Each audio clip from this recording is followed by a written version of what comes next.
သူများတွေအိမ်ချမ်းမြေလောက်တာငွေတွေတအားဝင်တာပဲအရန်တိုးတက်တာပဲဆိုပြီးတော့မှကိုကအရန်စိတ်ဝင်တစားနဲ့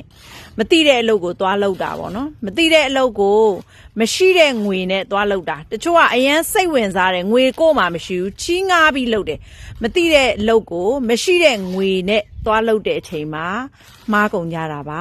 အဲ့တော့မြေဝယ်မယ်တေးကြတယ်မြေဝယ်မယ်ဆိုရင်တေချာလေးလာပါတစ်တော်မြေမဖြစ်စေပါနဲ့တိမ့်စီးမြေမဖြစ်စေပါနဲ့ကျိုးဝိုင်းလွတ်ပါစေတေချာလေးလာပြီးမှမြေဝယ်တဲ့တယ်မြေဝယ်တယ်ဆိုတာလေအဲ့လိုလွယ်ကူကူမဝယ်စေချင်ဘူးအဲ့တော့ကိုမသိတဲ့အလုပ်ကိုမရှိတဲ့ငွေနဲ့သွားပြီးတော့လုံးဝမလုပ်စေချင်ပါဘူးရှင်အိမ်ချမ်းမြေဝယ်မယ်ဆိုရင်တေချာတာတိအောင်လေးလာပြီးမှဝယ်စေချင်ပါတယ်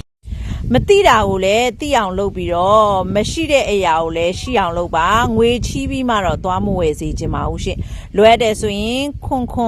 50 30တစ်ခွန်ပါရှင်ပြည်ဦးလင်ကြက်မဲချန်ကပါပြည်ဦးလင်မြို့မှာရှိတာပါရှင်